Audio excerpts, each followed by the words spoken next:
تو نمیتونی حکومت رو بذاری دست شاه و صدام و آل سعود و نوکرای آمریکا و انگلیس و کی و بگی ما دینمون رو حفظ میکنیم. دین به سیاست کار نداره. خب سیاست به دین کار داره. تو میگی به رضاخان کار نداری. خب رضاخان بعد میاد به ناموست کار داره، میگه باید زن تو دختر تو اینا باید لخ بشن بیان بیرون.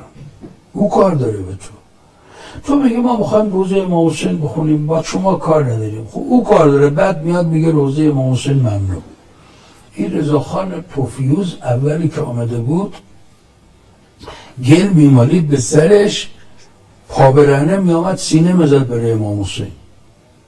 وقتی که شاه شد و مسلط شد و کار تموم شد، روزه امام حسین انگلیس‌ها دستور دادن کلاً روزه امام حسین ممنوع.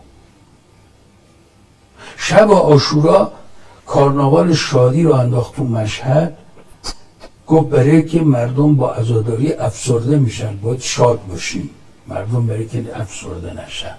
روزه ممنوع، حجاب ممنوع، کل آخوندارم خلع لباس، حوزه ها همه تعطیل. باز یه عده‌ای بودن تو همین مذهبی ها اینا میگفتن ما به سیاست کار نداریم. خب سیاست به تو کار داره، چی کارت باید بکنه که بفهمی؟ اون زمان امام حسین هم همین بود. خیلی ها میگفتن آقا ما رو وارد درگیری سیاسی با معاویه و حکومت اینا نکن، ولی دعا میکنیم، زیارت میکنیم، دوست داریم، اینا همه کارا. شما شهید باش، شما عزاداری هم میکنیم ولی نمیرم خودمون. خب ده ها هزار، صدها هزار شیعه بوده، برای چی باید 70 نفر بیان کربلا؟